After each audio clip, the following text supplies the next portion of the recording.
You can listen to The Professional Left wherever you get your podcasts, on Netroots Radio or at our website, proleftpod.com, where you can also contribute to this podcast. There's a PayPal button at our website, or you can mail us a letter and or contribution at P.O. Box 9133, Springfield, Illinois, 62791. This is the podcast for September 16th, 2022. It's not safe for work. Recorded live from the Cornfield Resistance, where we think the FBI taking Mike Pillow's phone is hilarious and not worse than 10 Cylindras and 19 Benghazis. It's The Professional Left with Driftglass and Blue Gal.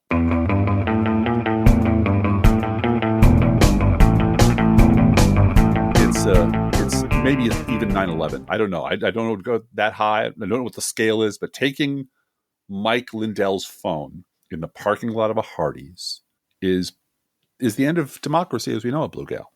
Well, criminals always whine when they get caught, Driftglass. They do, don't they? They really do. First they brag about, you'll never hold me, and yes, charges ain't going to stick. And then they get really panicky, and they piss themselves, and they go to jail. It just reminds me of the Shingles don't care or Shingles doesn't care commercials. Yeah. Like, the Department of Justice doesn't care. They don't care. They don't care. And you know what? Nobody's door got kicked in. Hal Sparks did a whole, 17-hour minute-by-minute breakdown of these things, which I'm going to do one day for the Bulwark podcast. We'll get to that later, but I will break that down. You're going to do that without me editing any of it. Sure, that's the bonus Patreon content that people are wanting. Yeah. Hey, thank you to all of our new Patreons. Yeah, man. Join us at Patreon. What a party it is over there, and we'd love to have you join us. We are trying to add 300 new Patreons before the end of the year. And we're at like 50, I think, getting close to 50 new Patreons. So that is so awesome. Thank you. Thank you. Yeah. And Driftglass, we're going to do a little time machine thing today to start off with reminding people, as you said, how long we've been at this. What's changed, what will never change. Right. Right? So take it away. Well, yeah, I think we're going to start out being a little bit science fiction-y because we're going to go in the time machine and we're going to go back 10 years, a full decade, to the middle of September 2012, when I had to be off the grid for a little while, but I still managed to post to my blog, and we still managed to get an episode out every week of this podcast. Can you guess why I had to be off the grid for a while and had to go over to the Heartland Cafe, the sadly defunct Heartland Cafe, to post to my blog? Any guesses? Well, I know this because you told me. Yes, I did. But I did not realize that this is how long it had been or how short it had been. You had turned off your internet in the castle in Chicago because you were moving down here. I had, and I did. We spent the first 8 or 9, 10 months of our marriage you commuting back and forth to Chicago. Absolutely. And that's because I had a job up there. I had a job at the Safer Foundation, getting ex-offenders jobs. I liked the job. It was good work. It's a very screwed up place to work. And the grant ran out and they went literally in a 24-hour period to, we're trying really hard to hire you, but the hiring practice here takes weeks because it involves multiple levels of security clearance up to and including the FBI to, you know what, we're going to go in a different direction. We're not going to do that. The grant ran out. We're sorry. So another rug was sort of pulled out from under me. But, I had plans anyway, and that's why I moved to Springfield. That's when and why. So and we didn't have to meet you at the train in pajamas anymore. The little girls, the daughters wanted to meet you, and so it was bedtime. That was always fun. Fun. When you rode in on the train, and so we just came in our pajamas to the train station and got you. And it was a hard time, but a good time. Yeah. Well, and you know what? When I moved to Chicago, like 27 years before that, was the last Chicago teachers strike that I remember. And the week that you and I piled into a truck and brought my last time my belongings down here was the first teacher strike in 27 years. Yeah. So, you know what? I personally take responsibility for holding the strike at bay for, a quarter of a century. But, as I said in my blog, you want to screw with me now? Go ahead. Try it. Go ahead and try it. Well, so you've been thinking about the past decade in politics. I have. And, oh, by the way, I do have photos of the interior of the castle if anyone wants me to post those in one of these days. What my the Driftglass Castle Driftglass looked like in Chicago from the inside. So if you're interested in seeing pictures of those old days, let me know. But yeah, 10 years ago this week, I thought it might be helpful and healthy and fun to do a quick take on what the political and media environment was, what it looked like. Because in 2012, the presidential election was 2 months away. The Lincoln Project, I know it's shocking, did not exist. Didn't come into existence at all then. Instead, Rick Wilson was busy being Rick Wilson on Twitter, saying things like, Jonathan Chait takes time out from making dolls from Obama's hair and pens this ode to Barack's greatness. And by ode, I mean tripe. He was just an asshole. Always was an asshole, always will be an asshole. And he also put up the Federalist Societies, or the Federalist newsletter, Ben Dominic's piece of trash. He loved it back then. Posted the Federalist's hot take on Clint Eastwood's empty chair speech. Remember my Clint gosh. Eastwood's empty chair speech? Yeah, they loved it. They thought it was great. They were celebrating the sort of the wicked genius of it. I remember the look on Paul Ryan's face during that speech. Yeah. And how utterly embarrassed he was. The we're going to lose, aren't we, Mitt? Yes, we're going to lose. And kind of badly. The Bulwark did not exist yet. But the Bulwark at that time was called the Weekly Standard. And yeah, you could put it that way. They took all the same people. They got a couple of millionaires to front them a couple of $1 million to start up a thing after the Weekly Standard went to shit. Instead, Charlie Sykes was busy being the Rush Limbaugh of Wisconsin on the radio. And he was peppering Twitter with his hot takes, including, but not limited to, the Libya debacle. The top 5 worst Obamacare taxes coming in 2013. And then he was retweeting a lot from Powerline, which was a white supremacist site that he retweeted all the time. Because back then, man, we're all on team Obama's a monster and a communist and try to destroy us all. And Republicans are great, right? And the article was entitled, this is a tough one, the Obama administration, complete disaster or total catastrophe. Because that's how they talked all the fucking time. Warning that the media is ignoring independents' swing towards Romney. Oh, yeah, Romney was going to win in a landslide. Oh, yeah. Then there was Democratic voter fraud. A daughter of a New Berlin nursing home resident raised concerns that her mother was registered to vote twice. So that was the extent of it. That was headline news. Huge scandal. At Powerline. Yeah. Don't forget Obama phones. Obama phones everywhere, which were, Bush phones and Reagan phones, etc. But it was Obama because the word that Charlie Sykes loved to pound fucking home all the time until he found Jesus and got kicked out of the party was moochers. Democratic moochers, welfare moochers. And man, he loved that word. He reported, according to John McCain, Benghazi worse than Watergate. Guess what? No, it wasn't. But, you do you, man. And after Obama won, right out of the box, the question was, how many businesses have announced closings or layoffs since Obama won a second term? Because, Democrats always do this shit like that. The crooked media lads, the Pod Save America lads, that whole empire did not exist. The 170 employees they have were not employed by them. Instead, those guys were writing speeches and jokes for Barack Obama in the White House. Podcasting was relatively new, and we were pretty much the only liberal podcast within 1,000 miles in any direction. And we were definitely the only one not based in Washington, D.C., New York, or Los Angeles. And these were the things that you and I were talking about 10 years ago. Mm-hmm. Our recorded live thing, recorded live from the Mitt Romney tax return email wait list. Anybody remember that? Yes. Yeah. And our episode was entitled Learning from Willard's Libya Lies, because Libya and lying and Mitt Romney were all about it. The National Review, ever heard of them? Had already booked their Romney's probably doomed, so let's get on a boat and stay drunk for a week cruise. Mm-hmm. Featuring, and I used to describe this as what, the fourth circle of hell? The fifth circle of hell? Dante's fifth circle of hell. Cruise. This cruise featured Scott Rasmussen, Rich Lowry, Jonah Goldberg, Catherine Jean Lopez. Oh my God. Oh my goodness. And Cal Thomas. So who doesn't want to get on a boat and stay drunk with those people a week after? And that was when I knew, because this was September of 2012. They were announcing that in December they were going to go on a cruise toward, through Caribbean, right? I think it was a Caribbean right. cruise off of whatever it was. Miami or whatever. Uh-huh. And here were all these people that I thought were going to be part of the Romney transition team. Right. You right. know? Nope. They knew the writing on the wall. Oh, the stank was on the wall. Yeah.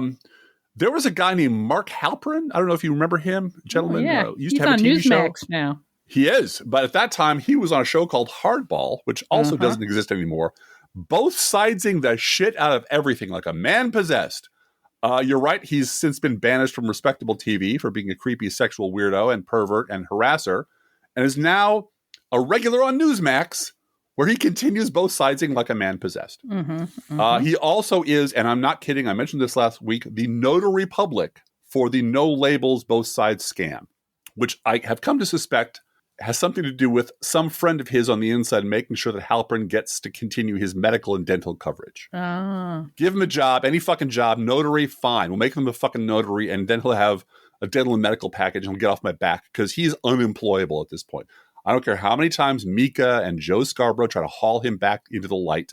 He's gone. And until the next, crazy Republican gets into office. But now back then there was a program called Meet the Press. You might have heard of it. It was being hosted by a god-awful hack named David Gregory. But he was replaced by this new kid, Chuck Todd, later. And, that Chuck Todd kid, who knows, it might be even better. It turned out not to be. But 10 years ago, he spent most of the hour of Meet the Press fulfilling his corporate function of laying down for Team Romney. And I mean laying down like a bear rug. It was embarrassing. It was predictable. And here's what I wrote on my blog at the time. Excuse me. Half of Gregor's interview was spent on Mitt and Ann's campaign bus with Mitt's arm half around Romney asking giggly, open-ended, fluffy questions. Gregor spent the other half of the interview in a big, comfy white chair on the roof of the Romney's campaign headquarters, tossing Mitt softballs, nothing on taxes, one question on abortion, that was it, which Romney deflected with big wads of pre-chewed talking points. I'm as conservative as the Constitution, for which Gregory had no substantive follow-up questions of any kind, because Beat the Press doesn't do those anymore. It would be wrong to say that David Gregory is an embarrassment to his profession. It would, however, be perfectly accurate and true to say that David Gregory's profession is a disaster for democracy and an embarrassment to real journalism. It would also be accurate and true to say that the status quo will never change until an unholy amount of pain is visited on the corporate decision makers who continue to abet conservative lies and fob establishmentarian testicle cozies like David Gregory off on the public as real journalists. Does any of this sound familiar? Also, 10 years ago, under the heading of Stupid Shit Centrists Say, we were forwarded a little clip from a tech site called Read Write Web, entitled 3 Ways Social Media is Reshaping the Political Landscape. Rereading this made me laugh out loud. Mm-hmm. The recent political conventions, plural, underscored a few disconcerting trends.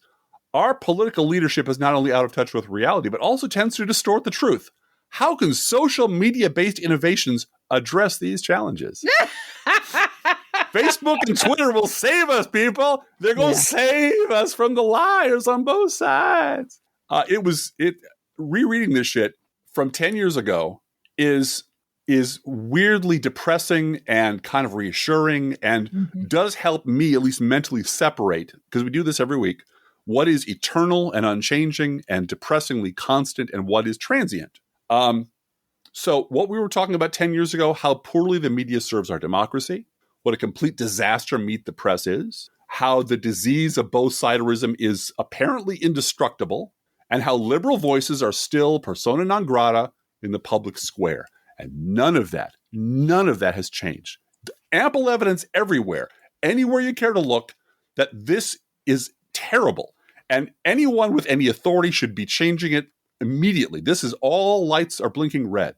And yet, the people in charge of putting bodies in front of cameras and running Republican campaigns see no reason to change their incestuous relationship and keep voices like ours, not you and me specifically, but voices like ours, the hell away from the public square, because we tend to bring things up like, hey, wasn't this shit you were doing 10 years ago exactly the same shit you're doing now, and you keep expecting Republicans to get better, and they never will, because the shit you do is why they are the way they are. Anyway, welcome to 10 years ago. Welcome to 10 years ago. And I think that if I had asked you 10 years ago to predict what would be happening or what we would be podcasting about or what might be on our list of podcast topics 10 years from today. Right. 10 years ago. I don't think you would have come up with, well, Andrea Mitchell will be interviewing George Will about how electric cars are bad for President Joe Biden. No, Andrea, and they're both like, if people would just buy a goddamn horse, all these problems would go away. Buy a horse, for God's sakes. This whole flivver thing, these Model Ts, it's goddamn fad. These crazy kids are going to get themselves killed in that Model T, and the fad will phase and change. And if it's got a radio in it, God forbid. Yeah. Well, But I think there just is no such thing as retirement. No. In the media. Nope. And in the Senate and apparently in the White House. And I've talked about this many, many times. I wrote about this 10 years ago. I wrote about this 15 years ago. Yeah. That, we've had for a long time the oldest Senate in the history of the United States. Yes, we have. And, that is changing slowly. Mm-hmm. I don't know if 85-year-old Andrea Mitchell will still be around 10 years from now interviewing 91-year-old George Will. 117-year-old George Will. No, he's 81. Yeah. So he's a couple years older than the president, okay? Right. And part of this, as I said then, is that baby boomers want the president of the United States to be older than them. Yes, they do. Because if the president's older than me, then I'm not old. Well, let's be clear. Older, white, and male. Yeah. Let's be very clear about that, because we had a younger black president, and that's what caused the Republican Party to finally lose its mind completely. And I do think that age had, 20% of the problem that the Tea Party had with Obama. 20%. Yeah. Was that he was younger than they were. Well, yeah. He was everything they weren't. He was intelligent. Yes. He was well-educated. He was well-spoken. He was athletic. He had a hot wife and lovely kids, and seemed like a genuinely decent guy. And he was black. Yeah. All of which they hate. Marriage. Yeah. Yes, all of which they hate. And freaked out over. But then the next person up in line was a woman. Yeah. She was of that age cohort, and she was white, but she was a lady, and we can't have that. So off we go. Yep. But it has been quite a week, Driftglass. We started off talking about, taking away Mike Pillow's phone. But what about Boris Epstein's phone? I know. And this, someone reminded me that this kind of started with Alex Jones's phone. Yeah. And, all of the data in the phone being given to the opposing attorney in the Sandy Hook case, who was then happy to provide it to the January 6th committee, who's happy to provide it to the Department of Justice. Yeah. And whatever is on Alex Jones's phone can then be used as evidence in a search warrant to go after Mike Pillow or Boris Epstein or Steve Bannon, because all of the texts going back and forth is under the category of conspiracy. Right. That was the day 10,000 sphincters just went... No, but 10,000 bowels did not. And this is what makes me wonder. I mean, Mike Lindell was on with the Lindell TV guy, because he's got his own YouTube channel where he can go and talk anytime he wants. Sure. And he's sitting there talking about Dominion voting machines. I talked about this last week. It is time to stop airing. And I know Hal Sparks does a lot with Mike Lindell and points out how ridiculous his election theories are and so forth. Mike Lindell is mentally ill. Yes, he is.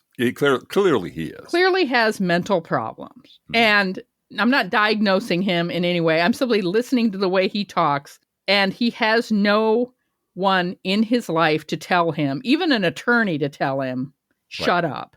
Right. Wrestle him to the ground. And the word Dominion should not come out of your mouth unless you're praying about the angels in heaven. Right. That's right. That's it. Yep. And you are hurting yourself every time you talk about voting machines. Well, you're harming yourself legally. that's the thing. And this is symptomatic of addiction. Yeah. Just around the next corner is where you'll find the thing that will make you feel the way you should. Right. Everything will be resolved tomorrow. Yep. If I can just get through today, if I can just get around the corner, if I can just get one more thing, tomorrow it'll all work itself out. And everything's a sign that's going to happen. Everything that happens to me today is a sign that tomorrow I'm going to have everything I want. That's gambling addiction, right? You know, if the number 17 appears in the news, Driftglass, that's Q. That's the 17th letter of the alphabet. If you ever see the number of the 17 anywhere, that's a sign that the right people are in charge. Look, there's a 31. There's a 30-1 underdog called Mike's Phone running today at the Aqueduct. Let's put all our money on it. I was thinking that Boris Epstein's phone might be a problem for the FBI because it uses voice recognition and no human. Boris Epstein. I don't understand Boris Epstein at all. And you knew it was bad over there. You knew when they were just running out of warm bodies to throw in front of the camera. When Boris Epstein was on camera on Sinclair Broadcasting, right, doing editorials. Yes. Right. And it's like, Robert Shaw's fingernails on the chalkboard. It's like, oh God, why is this? I mean, I understand that you have Laura Ingraham and Mark Levin who have all the comforting, dulcet tones of a dentist drill and an oil drum. Okay. I got that. But Boris Epstein is simply incomprehensible. You can't understand what he's saying. So there's a lot of make work you can put this stooge to work doing. But in front of the camera, it just seems like they've run out of executives to do anything other than throw darts at boards and, run a Ouija board. Say, I guess it's Boris's turn. Anyway. I wanted to talk for a minute about Republican candidates because we had one today from New Hampshire who actually flipped on the air on Fox and said Joe Biden is president. Oh, no. No, we didn't want it to be that way. And yes, there was some corruption, and it's important that we root that out. But we have to admit, I've looked at all the data, and Joe Biden is the legitimate president of the United States. And the Fox host is just like, what? You've been telling us for how many months, how many years that this election was stolen? And now you're saying, no, I've looked at the data. I've looked at the data, and actually Joe Biden won, and we have to move on. Yeah. Now, this is September of 2022. Right. 8 weeks before the midterms. Less than 8 weeks before the midterms. A little slow on the homework front, but yeah. Well, but this is where they are. They have a choice between leaning hard on the right-wing noise machine that motivates their donors and their base, or listening to the pollsters who are telling him, you just can't keep doing this because you're going to lose if you do this. Well, and there's a whole, I think, just a checklist of things here are the talking points we want you to agree with. And it used to be you could get away with 80%. Yep. And then it was 90%. And now it's nope, got to be fully on board with everything, the crazy, with MAGA, the right, MAGA, everything. MAGA, which is Trump is the legitimate president and the number 17 is magic. And that's how fascism works. Fence straddlers who want to be in a little foot in both camps, I'm a Romney Republican, I'm a conservative, this and that. No, eventually they will demand utter loyalty, complete loyalty. Well, and that moment has come. This is where I look at Mary Petrola. She's the new congresswoman from Alaska. Who won a special election. She beat Sarah Palin. She was sworn in this week. Nancy Pelosi held a baby, and was grandma while this new congresswoman and her family are in Washington from Alaska getting sworn in today. Now, this happened, I think she got sworn in on Tuesday. Today, I get a fundraising text message from Mary Petrola, ostensibly from, it's all DSCC, okay? It's all Democratic Senate Congressional Campaign Committee, but comes from this new congresswoman.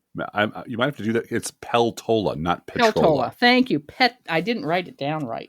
Peltola. Thank you.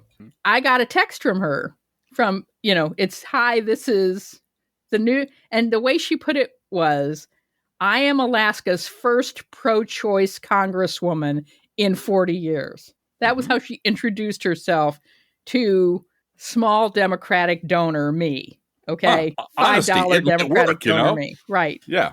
And Jeff Ettinger, who is running in Minnesota, is running in the general election. He lost in a special election, 51-47.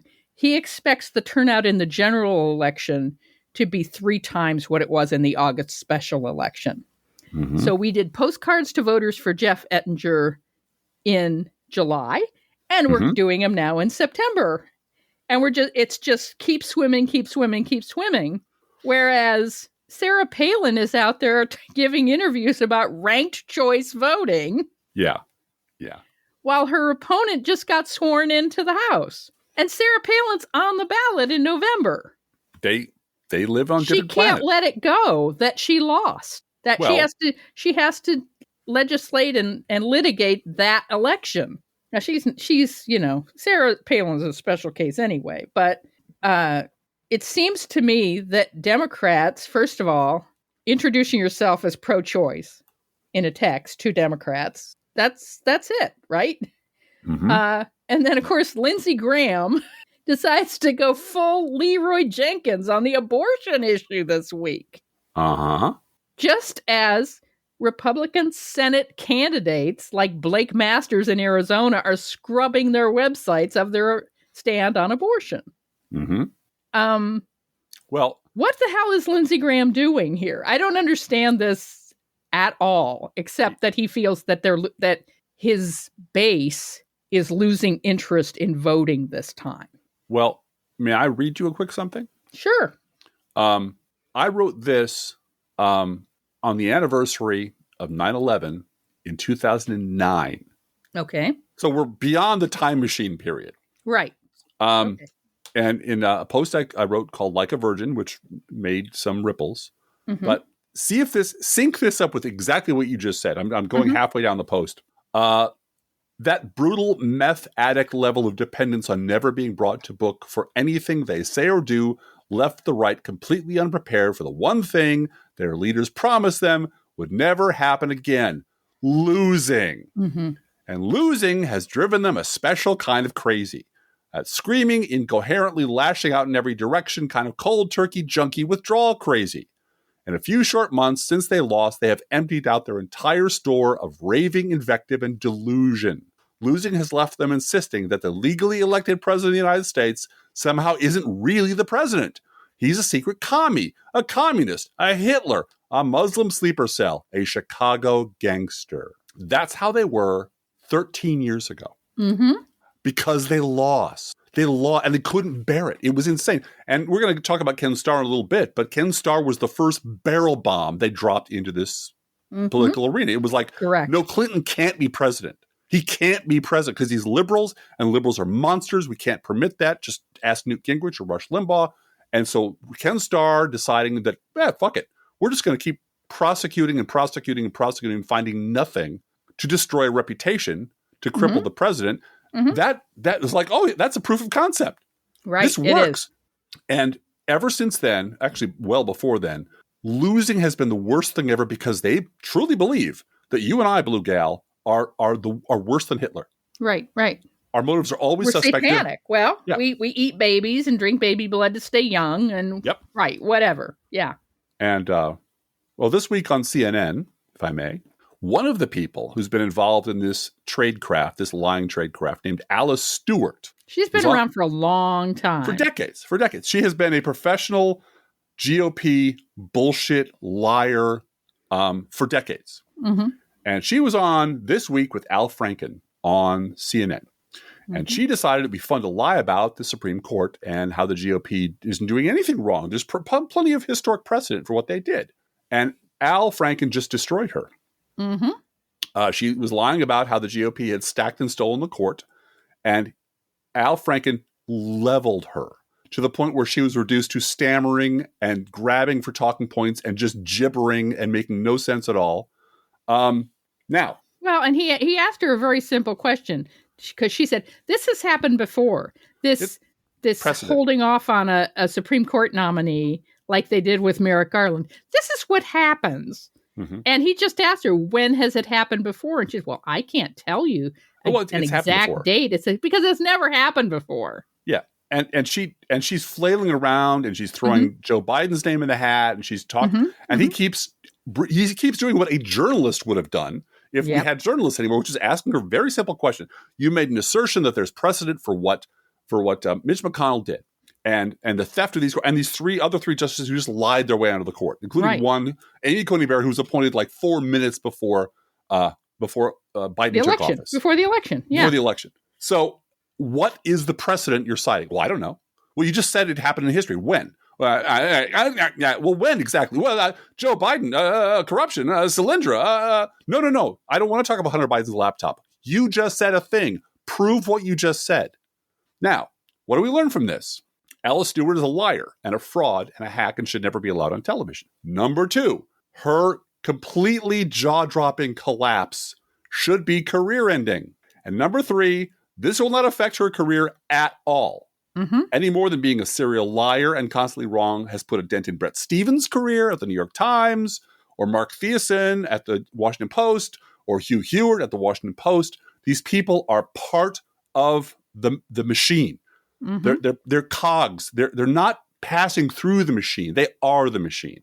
Until that machine is destroyed, this is never going to change. The one thing you learn from having archives that go back 17 years is that it just keeps happening over and over again. The same assholes show up. They tell the same lies for the same monsters, and they keep getting away with it.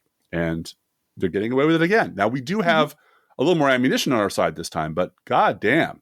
And if there were something other than a cog in the machine, Lindsey Graham wouldn't be a senator anymore. No. And no one in his party would support him doing what he did. Of course not. Yeah. This week. We have talked recently, Driftglass, about how the FBI search at Mar-a-Lago meant that Donald Trump's lie event horizon had shrunk. And that it used to be in 2 weeks, I will have a healthcare plan. In 2 weeks, I will have a wall plan. In 2 weeks. And the mainstream media and the White House press corps always focused on what happened today and what's trending on Twitter and what is going to get me a promotion. Fat and happy in the White House press corps. They don't ask, well, 3 weeks ago, you said you were going to have a healthcare plan in 2 weeks. They don't follow up on that. They don't mark their calendars to check back with him. And what happened when the FBI searched and found classified records at Mar-a-Lago is that broke that cycle, because this crime is so severe that Donald Trump making up lies over and over again and changing the story, he couldn't say, I'll tell you whether they were classified or not in 2 weeks. That doesn't work. These are court cases that are going through. These are grand juries that are meeting, and they're not on a 2-week, you get to control the timeline. Right. And so now Joe Biden is doing the converse of that. And I want to talk about this for a minute, because Joe Biden believes in competent government. The Democratic Party believes in that competent government is how you address and fix problems. And the right, and I mean this in terms of the media and in terms of elected officials, cannot keep up with Joe Biden's willingness and ability to simply solve problems. And having a competent staff in the White House, having competent cabinet members, Marty Walsh and Pete Buttigieg resolved the labor strike in the railway system this week with competence, acting in good faith as government officials, but clearly being on the side of the labor union that had been without a contract for 3 years. And was looking for the benefits of sick days in their contract. That was one of the arguing points, was sick days. And, this going without a contract thing happened during the Trump administration. Yes. Well, here's the thing, Blue Guy. You got to realize giving them sick days will cause inflation. Even worse. Anyway, here is, Marty Walsh is 100% pro-labor. Pete Buttigieg, transportation secretary, knows how important this vector is to our economy. Joe Biden is Mr. Amtrak. And getting more so. Yeah. I mean, this rail is not an antique technology that's going away tomorrow. It's actually getting more and more important. It is the backbone of, as Joe Biden said this morning, it is the backbone of our economy. It is how we get natural gas. We don't put natural gas on airplanes and fly it across the country. It is how we get fuel to other parts of the country. Mm-hmm. And so the right can't keep up with Joe Biden's ability to fix problems as president. And he's absolutely willing to use the power of the Democratic Congress to appropriate money, find money in the budget to pay people to do things. And he stuck to his guns for labor. Yes, he did. He did. Put his finger on the scale of labor, fixed the rail strike before Eric Erickson could delete his tweet blaming him for the strike. Yeah. And I would refer you to what you may have forgotten about, the baby formula crisis, which was going to be 6 months of blaming Obama, blaming Biden. It was going to be 6 months on Fox of blaming Biden for starving babies. It was Obama. It was Obama. I'll just keep saying Obama because it's the same thing. It's the same thing. It's Biden Katrina, which I always appreciate them bringing up an actual clusterfuck by the previous Republican president. Yeah. To compare to the non-existent thing they're making up that is happening right now and never actually turns out to be that big a deal. It was important when it was there, but it was not that Joe Biden was busy appointing his Arabian horse buddy as the guy in charge of baby formula. It was exactly. It was a pandemic thing that had massive knock-on effects. Or deciding that baby formula supplies that the federal government owned were only going to go to red states. Right, which is... Because blue state babies, this is our supply. Right.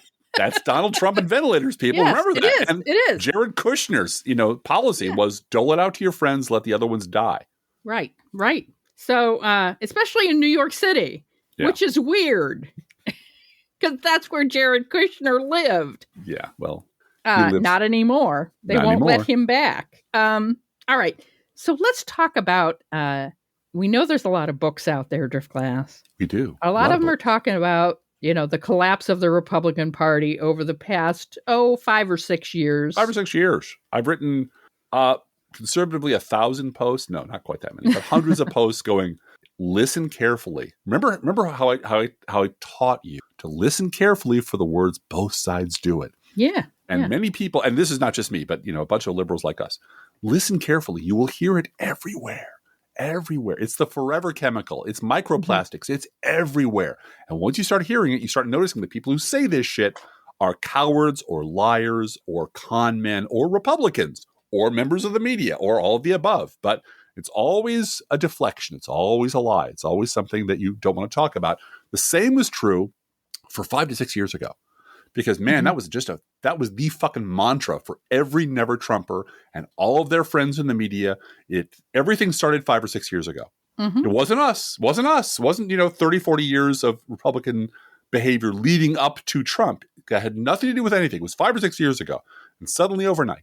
And now there have been a spate of books which say, no, you know what? Here's the thing. It didn't start in 2018 or 17 or 16 or 15.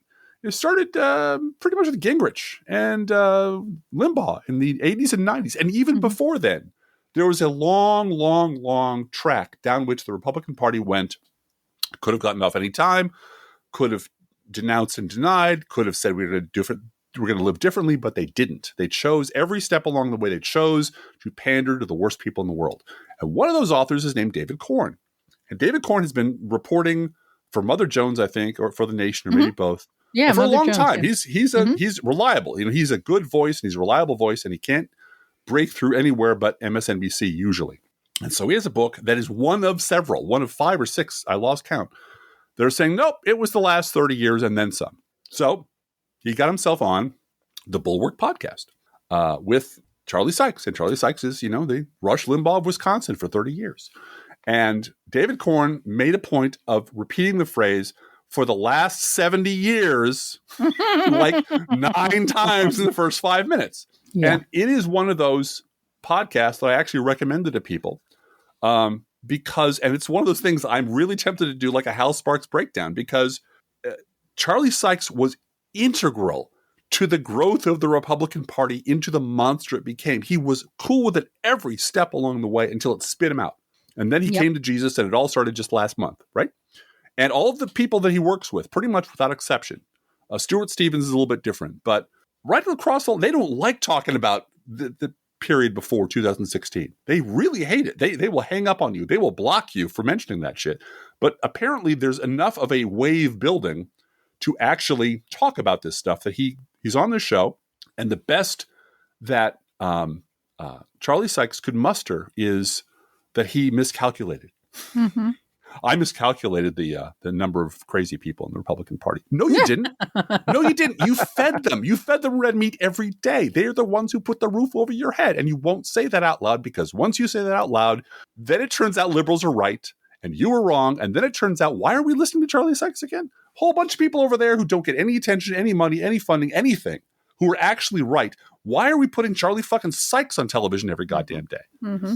But, and then he came back with like, well, but Mitt Romney is a good Republican. What about Mitt Romney? Mitt Romney is a great guy. What about Mitt? Mitt is a old school. And David Corn very politely just took him apart and said, yeah, but Mitt Romney literally hugged Donald Trump.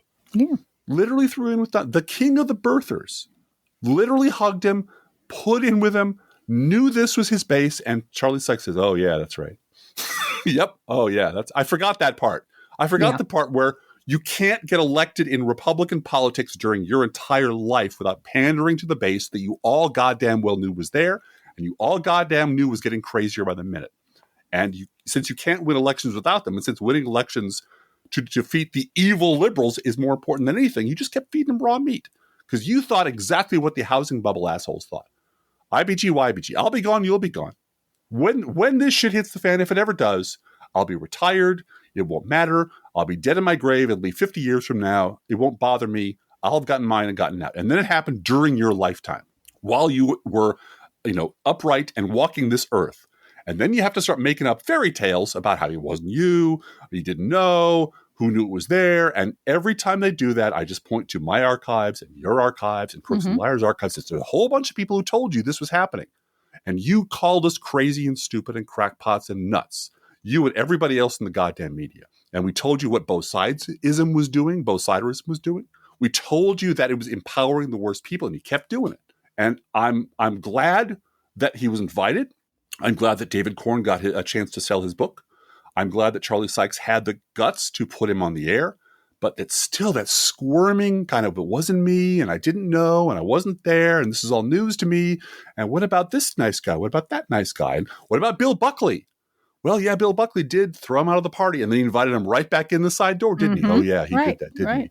So this whole mythology that they built for themselves about them being the noble moral ones, which was all bullshit always, is what's really under attack. It's their self-image of themselves as the good guys who were just misled or miscalculated. That's what's under attack.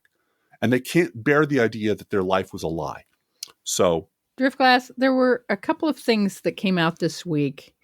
First of all, the gradual and slow, gentle fading of the Durham probe into nothingness. Oh, no. I was looking forward to a new season. With dragons and shit. There were lots of other people. Yeah. The Foxfield Durham probe, Matthew Gertz tweets, the Foxfield Durham probe is ending with a whimper. It was supposed to put everyone from Barack Obama to Hillary Clinton in handcuffs.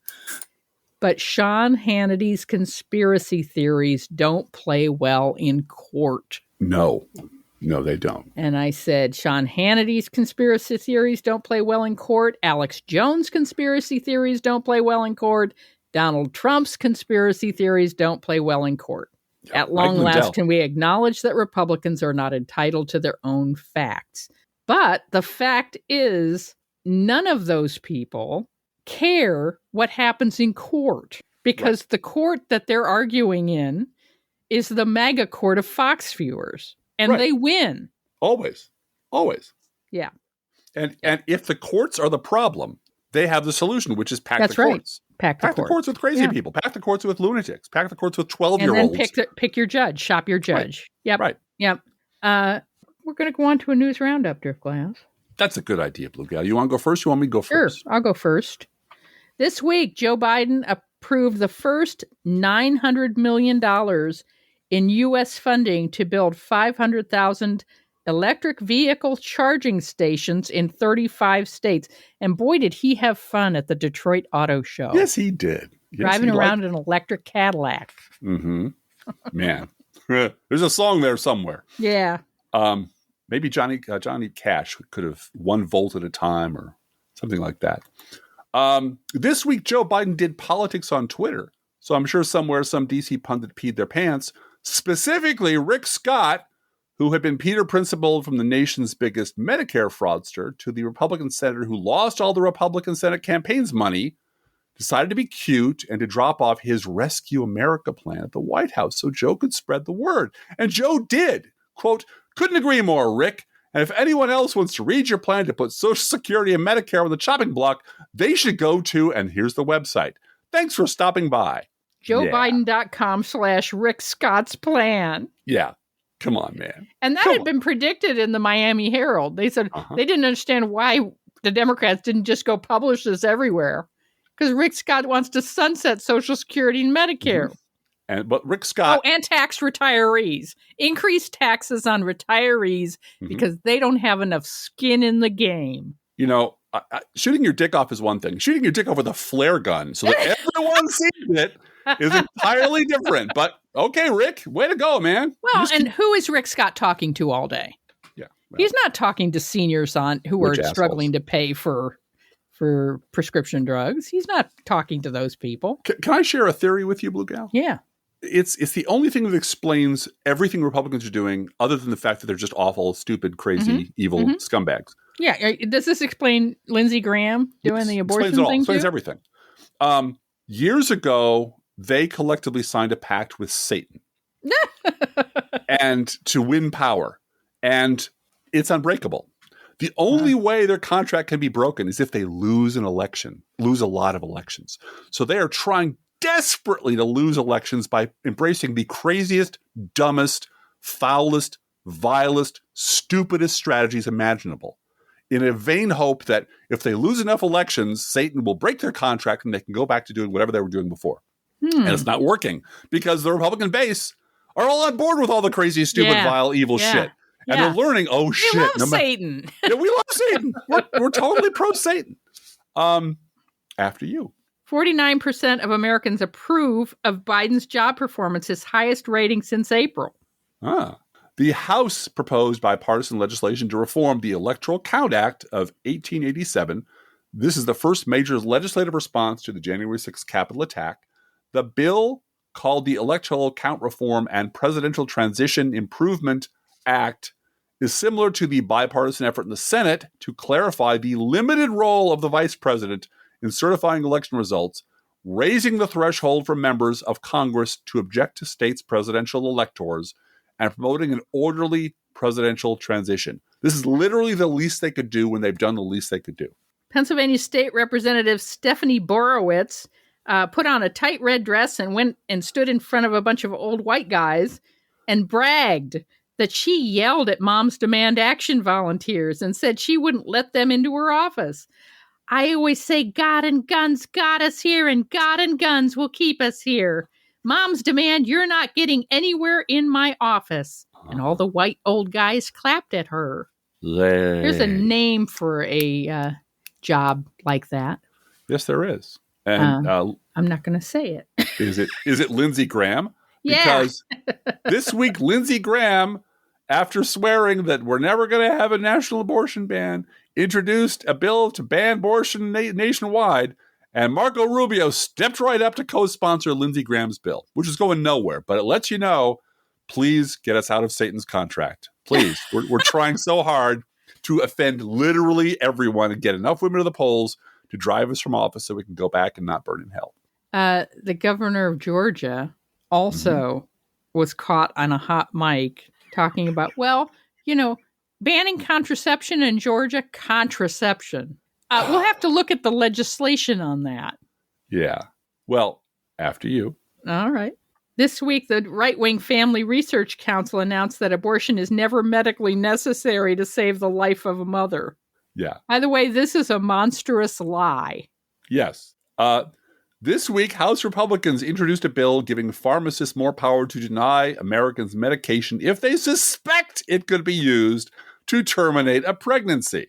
A group of 22 Republican governors urged Joe Biden to withdraw his student loan forgiveness plan, claiming it will, quote, shift the burden of debt from the wealthy to lower income families. The Department of Education, however, estimates that nearly 90% of those benefiting from the student loan relief earn less than $75,000 a year, and that no individual making more than $125,000 or household making more than $250,000 will receive relief because it's forbidden in the plan for them to receive it. This is where they get in trouble. They want to talk about the numeric value of a thing or the facts of a thing. And it always kills them because they always get it wrong because they sit on a throne of lies. Yeah. Texas Governor Greg Abbott has apparently made human trafficking Texas official state policy. Ron DeSantis as well has done the same thing. Newly released texts show that former Mississippi Governor Phil Bryant, Brett Favre, and others worked together to channel at least $5 million of the state's welfare funds to build a new volleyball stadium at the University of Southern Mississippi, where Favre's daughter plays the sport. Bryant has for years denied any close involvement in the steering of welfare funds to the volleyball stadium, though plans for the project even included naming the building after him. And Mississippi's current governor, Tate Reeves, abruptly fired the attorney bringing the state's case when he tried to subpoena documents related to the volleyball stadium, one text shows. The following text exchange between the nonprofit founder Nancy New and Brett Favre is damning. If you were to pay me, is there any way the media can find out where it came from and how much? He wrote in an August 2017 message. No, we have never had that information publicized, New said. The next day, she texted him with an update. Wow, just got off the phone with Phil Bryant. He is on board with us. We will get this done. And that's a hat tip to MississippiToday.org, the boots on the ground reporters who, by the way, are without clean water where they live, broke this story and found the texts and reported on it. And you need local people in journalism, folks. You really do.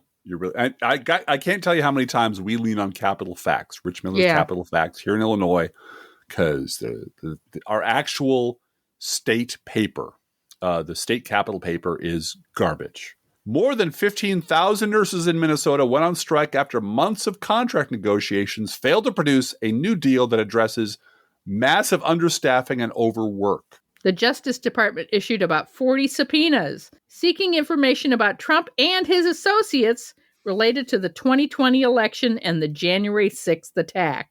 They took Mike Pillow and Boris Epstein's phone. Yes, they did. They did. It's very sad. It's big news. You know, we're still getting over it. That's why we're a little shaky this week, because they took their phones. From Brother Charlie Pierce, wounded knee is back where it belongs. The Oglala Sioux can now preserve the site of the massacre as a sacred place. And in local news, Republican candidate for Illinois governor and compulsive rake stepper, Darren Bailey, has rented space at the formerly called John Hancock Building, and we still call it John Hancock Building, in Chicago, so he can immerse himself in the culture of the city that he keeps calling a fucking hellhole. I will quote from Arch Pundit, who is a pundit person and a reporter and an observer of all things from down St. Louis way. What amazes me about Bailey's campaign is that the sheer amount of gaffes cannot be adequately covered. Mm-hmm. Every time I go to his Facebook page, I find some new gaffe. He is literally just running around the state, taking pictures, and has no political operation. He's freestyling. He's just making shit up as he goes along.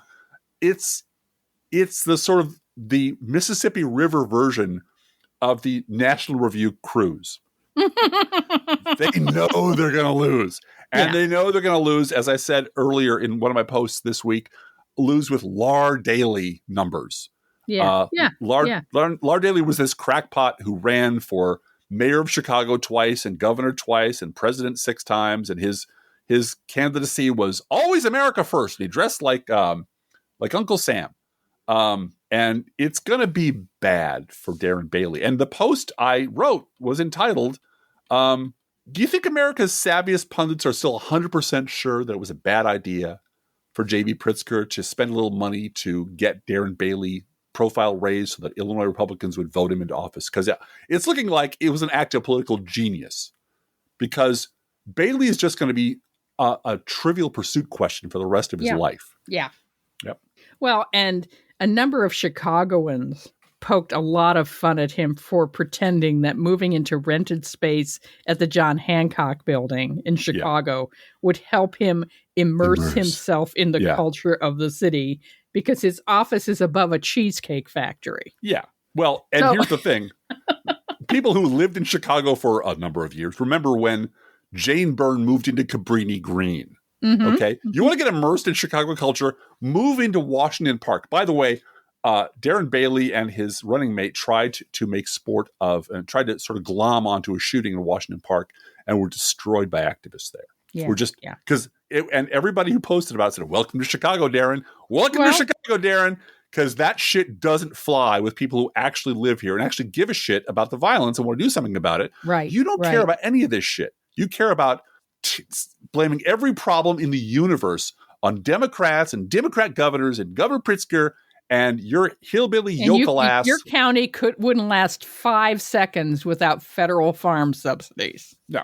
And your entire town, probably your county, wouldn't come to half a ward in Chicago, which has 50 wards. They wouldn't. They wouldn't. Anyway. Each week we post to our Facebook page and website an Internet Kitty sent in by you, the listeners. This week's Internet Kitties are Dexter and Lasagna. Lasagna has welcomed into his life a mini-me named Dexter. They are both orange tabbies. Dexter found his forever home during a Clear the Shelter weekend this past August. And there was a little grumbling the first few days between Dexter and Lasagna, but now they play together and sleep together. Dexter and his littermates were found in the wild by a local trap-neuter release team. Luckily, Dexter was young enough to be socialized, and he has become a very sweet guy and good friend to Lasagna. Aww. And they're in their forever home. Aww. Of course, Dexter and Lasagna, seen here sleeping in a snuggle position, eat freshly poured cat food, our fake sponsor. Whether you serve pet store perfection or dollar store dreck, your cats will sit on the kitchen floor and demand that the food they eat is only freshly poured. Freshly poured, freshly poured. Oh, my Lord, it's freshly poured. And you can visit Dexter and Lasagna at our Facebook page or website. And you can send your Internet kitty, dog, or other pet to us at our email address, proleftpodcast@gmail.com, where you can write to both of us also. Feel free to write us. We love hearing from you. Be aware that if you write us at any of our addresses, we reserve the right to read your email or U.S. Postal Service. Go Postal Unions. Letter on the air unless you say otherwise. #Jail to Joy. Don't forget our gourmet coffee guideline. If you can afford to buy an espresso-based beverage for yourself, buy one for us. This is not charity. This is our job, and we love doing this podcast. Thank you again to our new Patreons. Please join us over at Patreon. There's a Patreon link at our website, proleftpod.com. We are looking for new Patreon donors, and we appreciate your support. Approximately 1% of our listeners support this podcast with a contribution, and you can too. See our website, proleftpod.com, for details. Our PayPal, postal address information, that Patreon button, merch, it's all there at proleftpod.com. Please share our show on social media, and if you love this podcast, please get someone else to listen to, and thank you for doing that. Oh, one more thing, Blue Gal. Yeah.